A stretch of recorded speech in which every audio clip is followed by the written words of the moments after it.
Hello, everyone. Henry Fernandez here again. Thank you so much for joining me on the podcast today. I'm going to get right into it.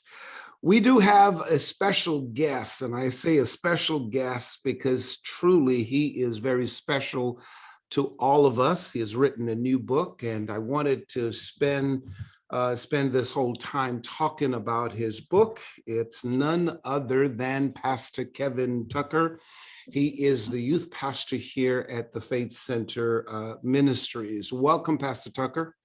Oh, Bishop, thank you so much. Thank you for having me on your Faith for Life podcast. Okay, appreciate that. Now, you've been a youth pastor at the Faith Center for quite some time, and I just really want to thank you so much for all that you do to the ministry, in particular to the young people, how you have really devoted yourself to them, and you're doing a phenomenal job, and I just really want to thank you so much. Thank you.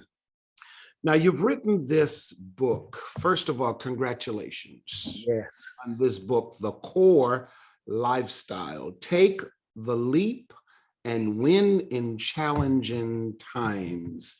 I really like the topic, and I have my copy here, so I know it's not readable for most people, but we'll talk a little bit about how they can get their copy of this book. And this is your first book, I take it, This right? is my first book. Wow, you did well for your first book. Love the cover. It's Thank nice. you. And the topic. Okay, so let's start out first with this question. What inspired you to write this book?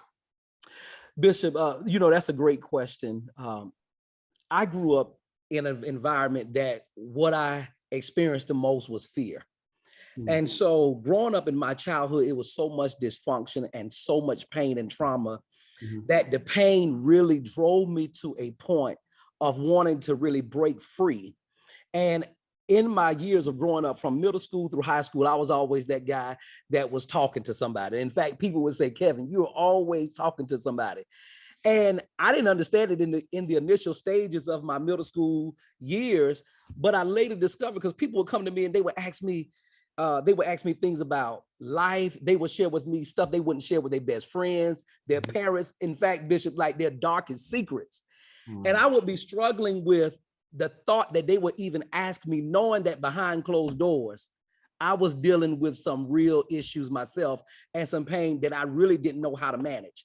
I was faced with emotions that I didn't know how to process.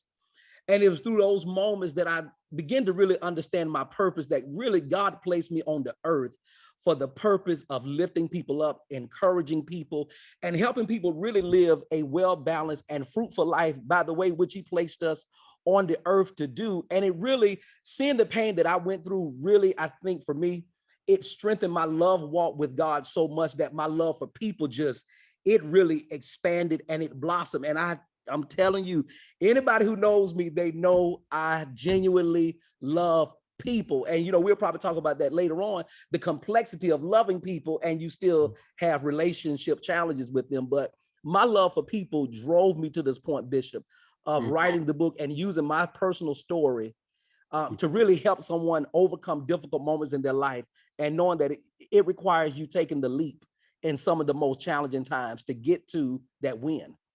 You see, a lot of authors, I think, miss the main reason for writing a book. When you're writing a book, you never write a book just to satisfy your cravings. Absolutely. Just to talk to yourself, just to brag about how intelligent you are and what you've accomplished and so forth. What I'm hearing about you and your book, it is that God has allowed you to go through some experiences in life, right? And those experiences, you have now documented them. Yes. Placed them in a book to help. I think, because the follow-up question I had was, what do you really want people to walk away with when reading your book? And a part of the answer, and I'll let you, continue. A part of the answer, what I'm hearing from you is that you've been through some stuff. And you want people to walk away with the fact that if Kevin Tucker can get through and live a life with Yes. principles and standing in the word of God, that they too can. Is that correct? Oh, Bishop, you're spot on. I really want people to know, I'm in dealing with people. I have been dealing with people for years in mentoring, coaching, leadership. I remember even back in my childhood days, Bishop, I was student body president of my elementary school, student body president of my middle school, was functioning in a lot of leadership positions in school, and it carried on even up into current day. And so just through my interactions with people, leadership, coaching, mentoring, like I said, I discovered that people are struggling in so many areas. And the one area that I see people struggle in the most is people. It is dealing with people. And I realize, Bishop, the commonality among humanity, it doesn't matter your ethnicity, it doesn't matter your socioeconomic background, how much money you have or don't have. All of us have the one thing we have in common are issues and problems. And I wanted to really be very practical in this book to help people not run away from conflicts. I'm so used to people running away from conflicts. I've seen so many destructive behavior patterns in how to manage conflict that you have relationships destroyed. Communities are broken. Families are in chaos. I mean, look at our nation today. Right. And so I really want to give people an opportunity to be empowered with practical strategies and principles, from our own experience, but on the foundation of biblical truth and God's wisdom on how to deal with life. And so that way you can confront the uncomfortable truth. You can eliminate the unnecessary family drama. Now, Bishop, the key is the unnecessary family drama. Right. There's some that, regardless, there's some things that we just would never be able to eliminate. One of my favorite sayings is, one of my favorite affirmations is, I will not be in bondage to other people's unwillingness to work on themselves. Wow. And so I will not be in bondage to the unwillingness of others to work on themselves.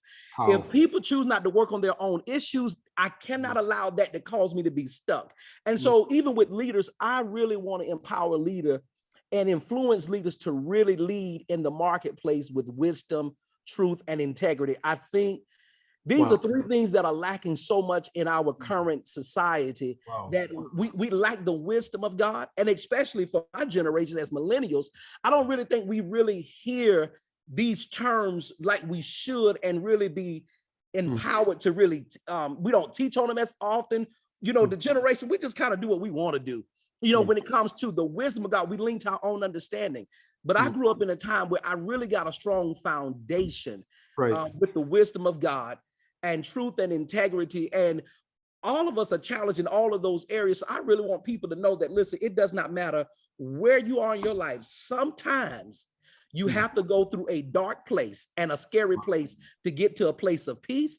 And if people, Bishop, can ever look beyond the current pain and recognize beyond that current pain, there are some rewarding relationships.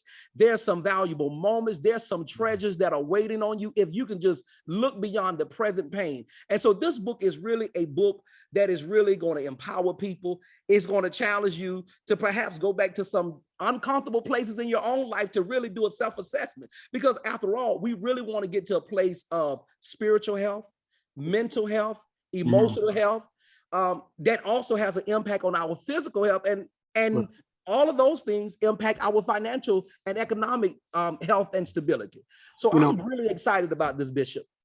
People who are watching right now, Kevin, and listening, because the podcast comes into two formats. They can watch it or they can just listen to it.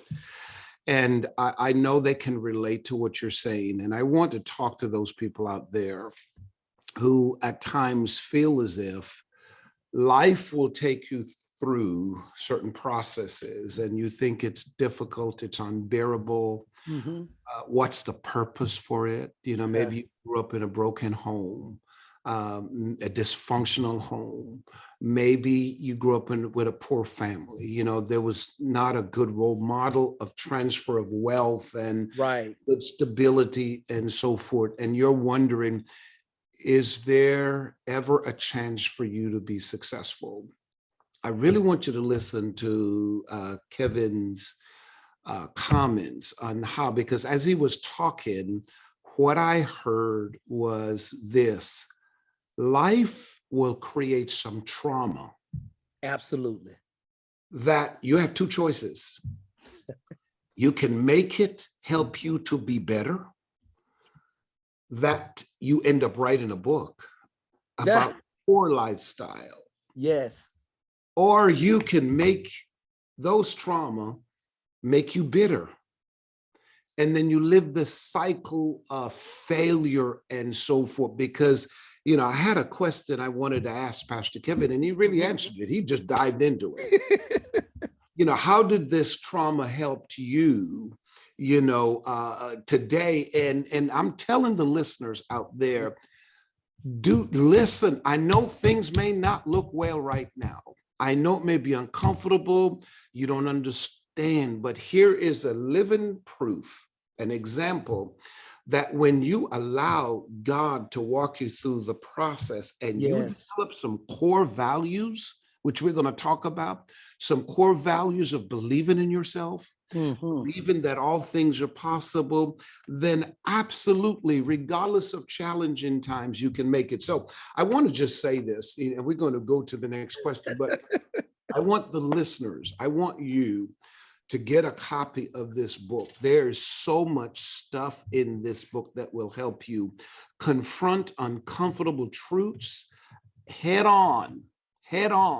And that we always want to push it away and avoid challenges. He's telling you, go head on, face it, deal with it, because if you don't face it now, come on now, you're gonna have to deal with it later. It may be more difficult later. So I want you, the information is on your screen. I want you to order your copy today. Buy one for a friend, but read it. Now, Pastor Kevin, you talked about challenging times. And when because you know, in your book, it says the core lifestyle. Okay, fine, I get that. Core lifestyle, you know, I have a program on television, Lifestyle of Faith, you know, that's suggesting everything is wonderful, everything you're living wonderful and great.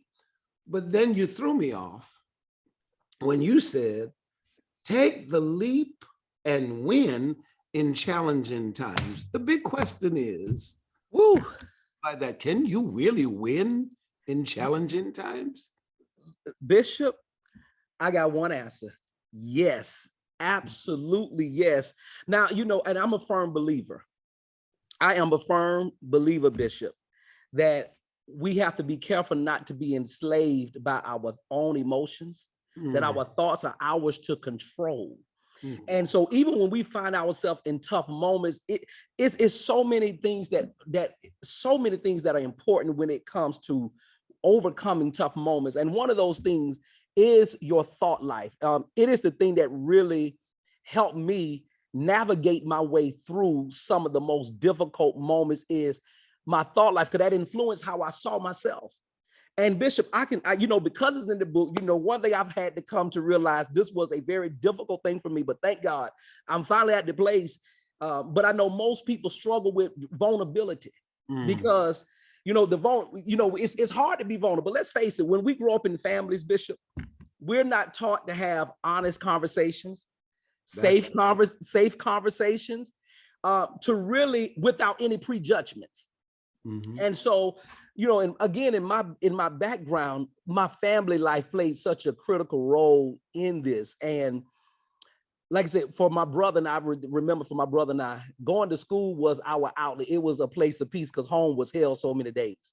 And it was so volatile. And and it's because there was so much chaos, domestic violence. We experienced a lot of things, and looking at us, people would have never known that we were going through the things that we were going through. And so I'm here to tell people that, listen, it is possible for you. You're looking at a guy who was told the words by a family member, I wish you were dead. I talk about it in the book. And Bishop, I vividly remember that 15-year-old Kevin collapsing at the thought of what just happened. And Bishop, I don't know, but something rose up on the inside of me that I decided to make that day about a different type of death. That I said, you know what? It's going to be the death to all of my insecurities.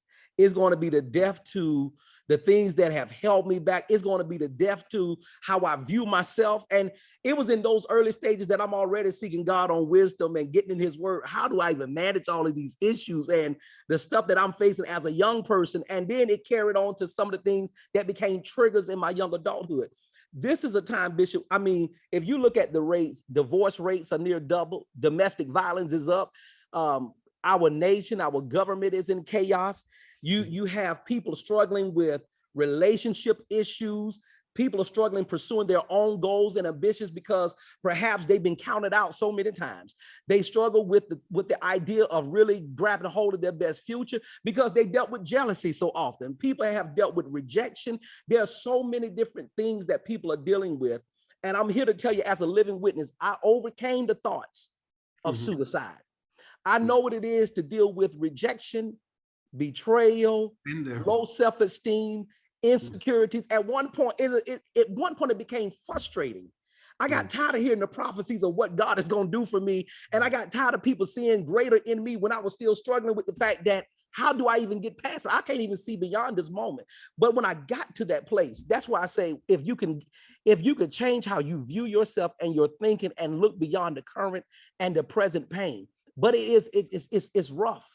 This is not an easy road, Bishop. I know it sounds good on the other end when you overcome, but I have to be real with people. This is not an easy path, but it has to be an intentional path. And you got to know, aren't you worth it? Wow. Aren't you worth going through the pain of discomfort to get to a place of freedom in your life where you can really experience God's best? And you know, when we're talking about challenging times, you know, each and every one of us go through our own personal challenges. It's different. Some people hearing you speak right now, maybe it's not the low self-esteem issue. Maybe it's a problem on the job. You know, maybe it's problem with the finances. It's a medical condition. You know, they have absolutely that's threatening their very life. Maybe it is family crisis, as you said, you know, absolutely, relationship and so forth. But everybody's problem cannot be taken lightly. And each person have to deal with that. And out of your problem, I mean, I'm getting a chance to look at your book here, and it focuses on family relationships, leadership, and personal fulfillment. And we're going to talk a little bit about those 4 areas. But what I sense is each and every one of us, out of our challenges, out of our personal experiences, will birth these core lifestyles. You know, these core things that becomes the center of who we are. And in your book, I wanted to read it because I find this very interesting. and I really want the viewers, I think you really need to get a copy of this book, because I think all what he's saying so far, we all can relate to it. It says jealousy and competition. And then you had the nerve to say the power to divide. Explain.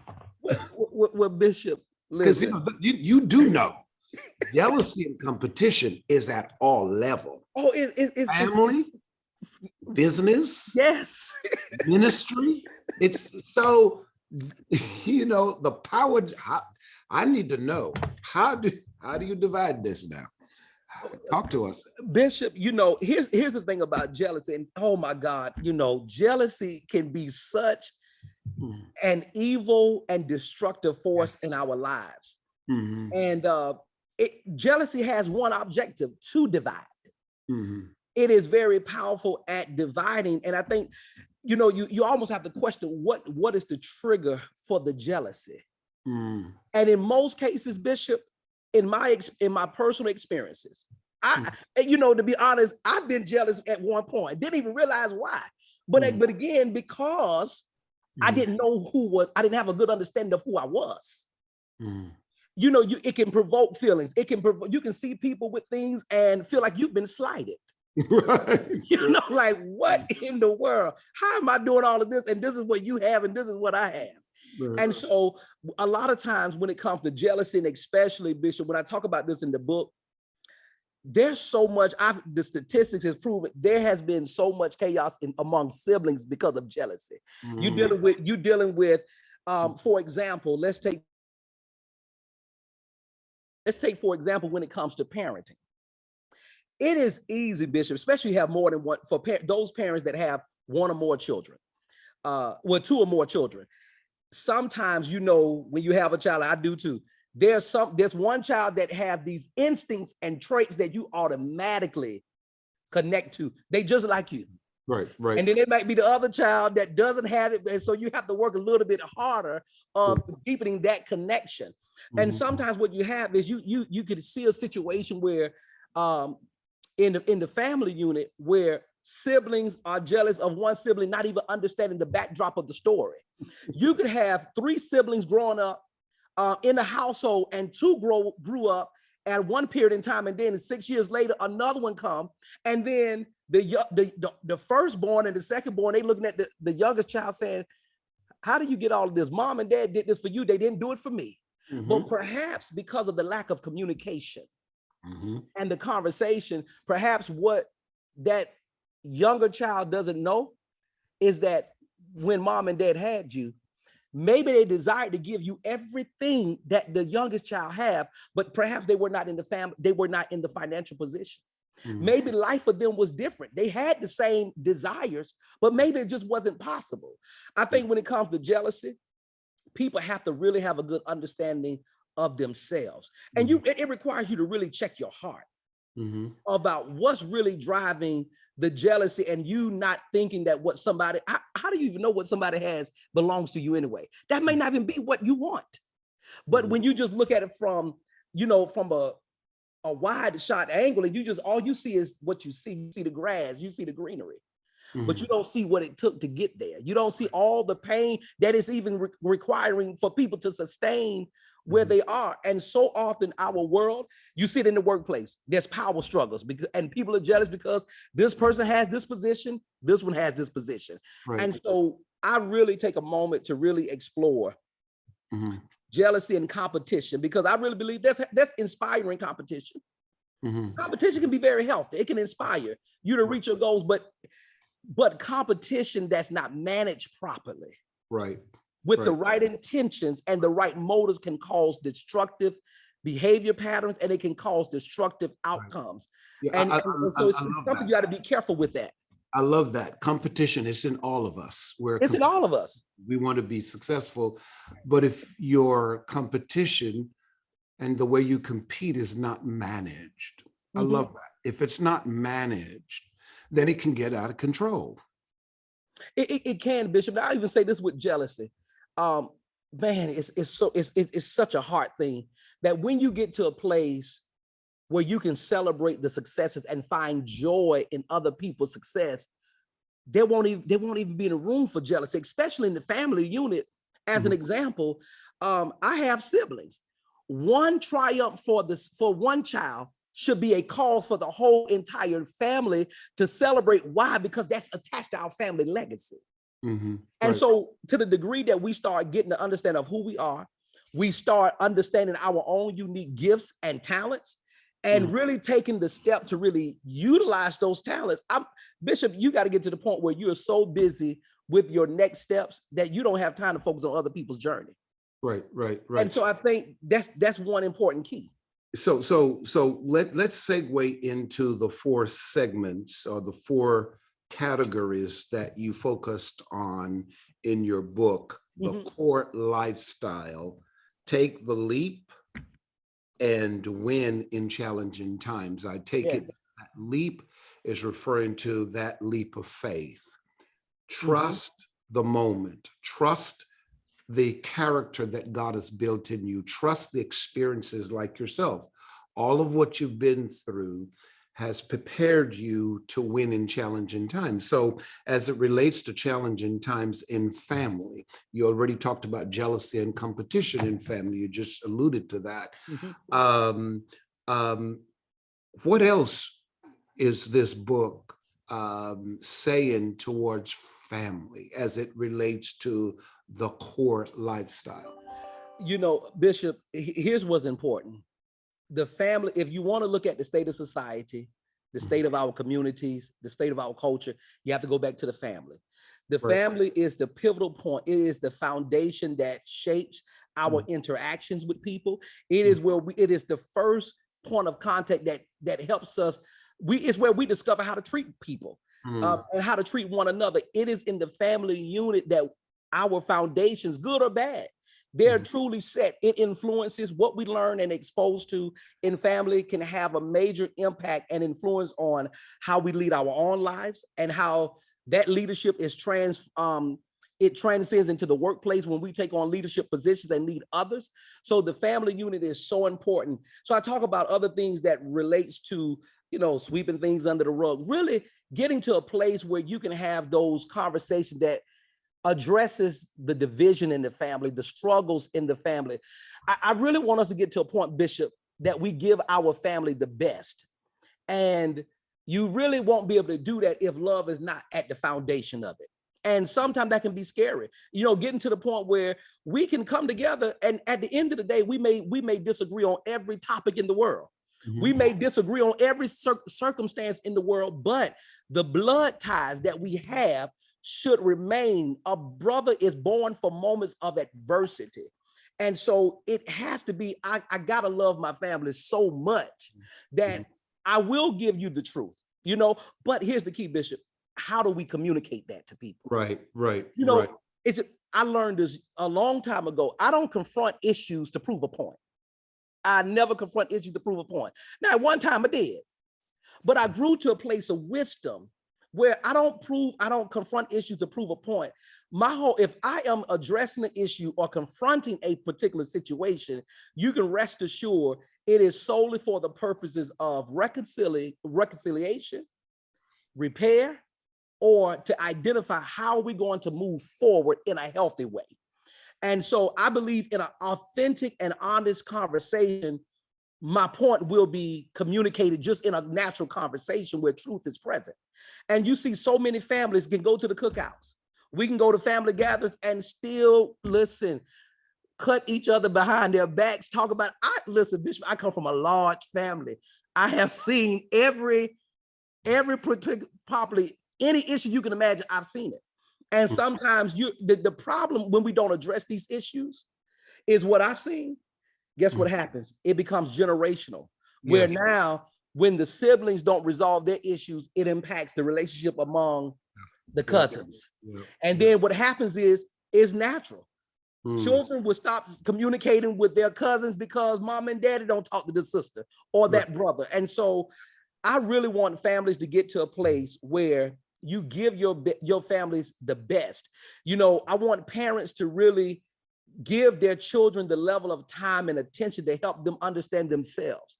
You know, this book I talk about marriages, you know, in the book, where we create healthy marriages. And let's face it, for some, perhaps you might need to, you know, we know God does not like divorce, but the reality is, Bishop, trust me, I've seen enough in my own family. And sometimes I had to ask myself the question, why do y'all stay in these relationships? Like, why would you be married for 20 years and still upset and frustrated? And so I think this book is going to give people the courage to make hard decisions. And sometimes in the church, I think because of the fact that we say God hates divorce, which he does, I'm a firm believer of that. Sometimes, you know, we fail to balance it out where either somebody's going to kill somebody or, you know, why should two people stay together if there's no intention of working the marriage God's way? Bishop, that's it right there. And because of that in the church, you know, many relationships are held hostage for that very reason. So you've touched on that. Let's go on here to the core lifestyle as it relates to relationships. Explain. Oh, listen now, Bishop. You know, I love this one. You know, I recognize, you know, friendship, and this is dealing with, it applies to family, but it's really specifically related to relationships in general, Right. non-family relationships, just friendships in particular. And, you know, that is something that people are, you know, we all struggle with, you know, who's for me, you know, struggling with healthy relationships. And one of the things that I've learned in my process, and I've had friendships, Bishop, that I thought was going to last forever. And then some ended. And I had to realize not every relationship is meant to last forever. Absolutely. But I also have to assess what brought relationships to an end. And so there are things that I learned in the process. There are times where God would divinely protect us and just sever relationships. He will allow something to happen where it severs relationship. And there's other moments when I had to look back at myself, Bishop, and say, wow, what did I do to cause it?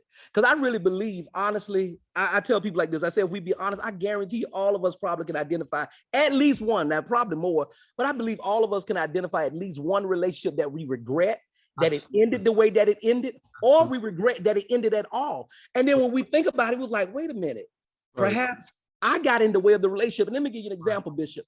Because of the pain and the trauma that I experienced growing up and not being taught how to communicate effectively and manage the emotions, I would be the best at holding grudges. Now, let me just say this. I'm talking about, no, Bishop, when I tell you the best, my sister used to tell me, she said, you mean. And that would be a trigger for me because I knew I was not mean, but in those moments, it could have been perceived mean and here's the reason why. I used to let so much stuff ride, Bishop, because I dealt with so much chaos and pain and trauma in the house. Anything outside of the house, it was like, listen, I don't even have the time for it. Not realizing it was still having an emotional impact. And so I would just let it ride. And by the time you could catch me at the wrong time, on the wrong day or the right day, and I would give you what's due for you and anybody else. And we could be best friends, and I would really cut you off and really didn't care nothing about your feelings. And matter of fact, would hope that you would feel the pain that I felt. And I started looking at myself. I was like, oh my God, this is not God. This is not God. This is not right. And it's not a reflection of what I truly want to demonstrate, which is love. I genuinely love people, but unfortunately, there are moments where love didn't reflect love. And so it created some tension in relationships. I had to hurry up and shift that because a lot of times we can be in the way of our own friendships and relationships. There are times where people establish friendships and we establish friendships and relationships because of common interests. Maybe both of us like the same sports team. So we become associates. We start talking because we like the same sports team. But as we uncover and unpack the relationship, we realize, wait a minute, there's really no true substance here. Right. To that friendship.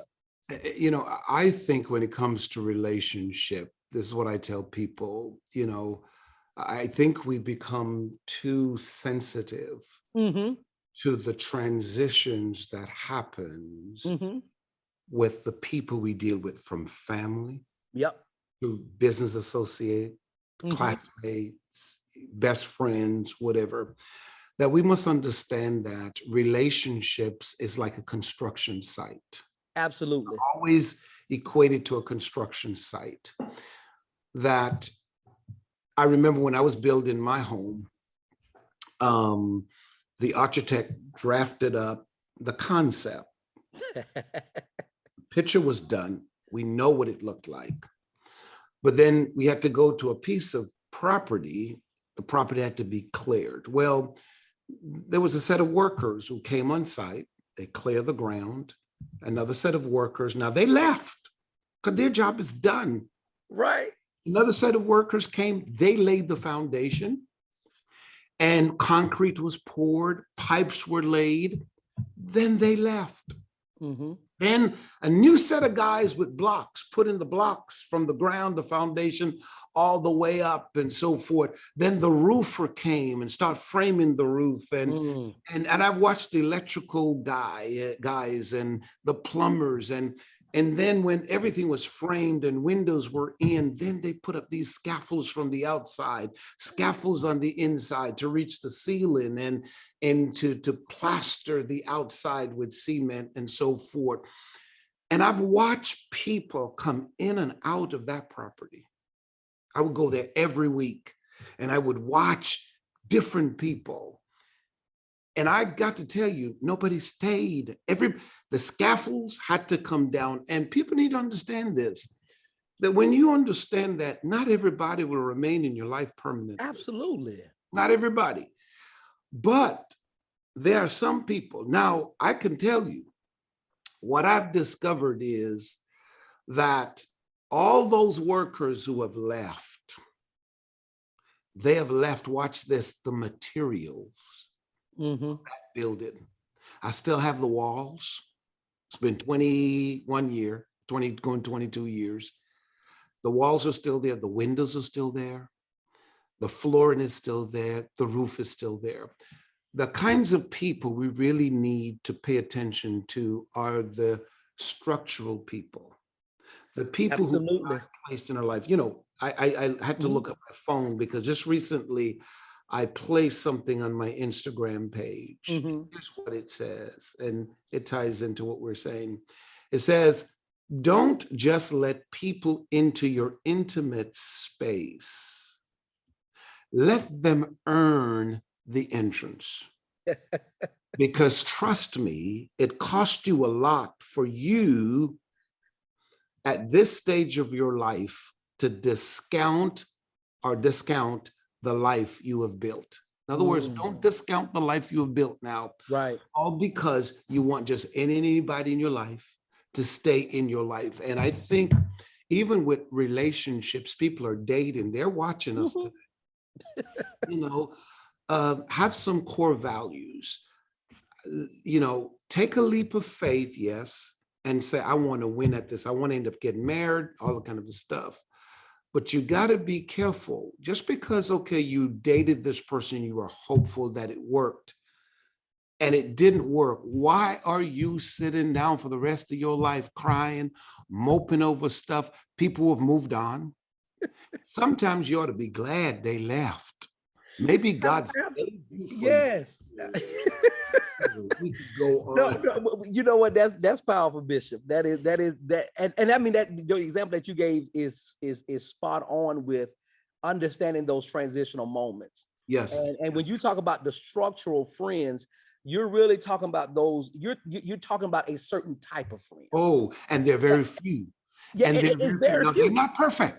They're not perfect. No, not at all. Down. I can't tell you how many times I had to bring the plumber in my house to fix the pipes. I can't tell you how many times I had to bring the AC guy to tune up my AC, different things.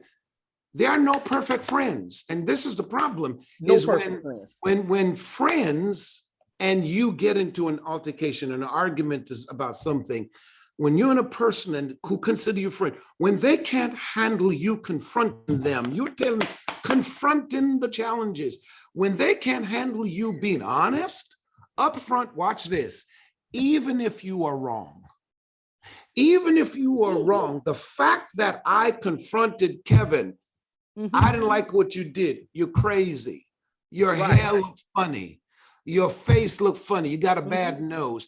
Even if I might not have approached it right, tell me your feelings. Tell me you were hurt. And let's come to an agreement. All right. You may not agree with me. I may not agree with you, but we'll never sacrifice our friendship. Now, you know, Bishop, you hit on something, because a couple of things that you just said are core values that are in the book, because that type of friend won't cover up any looming issues. That's it. That type of friend will always be authentic. They're going to be true, and they're going to honor the relationship by telling you the truth and understand that, listen, I'm in it. If I'm a true friend, people used to tell me all the time. My brother told me this years ago. He said, Kevin, I don't know where you get this patience from. You got so much patience. And folk would tell me, why are you going after those people? Well, I realized, Bishop, I'm not going to live any life. I'm not going to live my life with regrets. If I call you a friend, trust me, it will be proven, especially in moments of difficulty, because I understand, as you said, no one is perfect. But if I value you the way that I say I value you, I'm going to come to you and I'm going to give you an opportunity for us to kind of reconcile. Now, what we have to be prepared for, there will be moments where the desired outcome will happen. They will be ready to talk and they will be ready to reconcile. But you also have to be prepared that perhaps in the end, you may realize the people don't value you like you value them. Yeah. You may discover that they once had a place of value. Maybe you once had a place of value in their life, but their priorities have now changed. Mm-hmm. So I tell people this, I don't have any regrets when I lose friends now or people walk out of my life now, because by the time it's all said and done, I would have done everything in my power as a friend to really address the issue from a place of love, number one, number two, truth and integrity, and being transparent with the goal in mind to come to a place of understanding. Mm-hmm. And so when you talk about those, that's the structural, that internal component that really keeps that house together. And if we have to depart, hey, I can let you leave now without having any ill feelings. Mm-hmm. Bishop, years ago, it was challenging for me to ask for me to forgive. Mm-hmm. And so my confession had to change. I had to start praying nearly 20 years ago. God, help me to forgive quick and make it easy for me to forgive. Mm-hmm. And so those are the things. And that's why we have to be careful, even when we're dealing with our enemies, because the love still has to be the forefront. You're going to notice throughout this book, love and truth and integrity are common themes throughout the book in any moment. And I'll never forget, I realized that there are some people that are enemies to us. And then there's people that are perceived to be enemies. And I realized this an enemy has a goal in mind to really destroy me. But then there are people who had hurt me in such a way that I thought they were my enemy, but really they were hurt themselves and insensitive to what I was going through. And I really prayed, and Bishop, the Lord spoke to me and he said, Kevin, I want you to always remember this when it comes to your enemies. I gave your enemies purpose. Even they have a purpose on the earth. And right. So now what I want you to do, I want you to see them through my eyes, where even your prayers regarding them change. The negative influences that is controlling their life, then guess what? As a believer, we pray differently. I pray differently, like God, whatever has infiltrated their life and has a grip on their life, I renounce and destroy and break that particular stronghold over their life. But now, practically speaking, you got to use wisdom. We can't be connected right now. Right. We've got 5 minutes to wrap this up. Let's deal with leadership, the core lifestyle of leadership.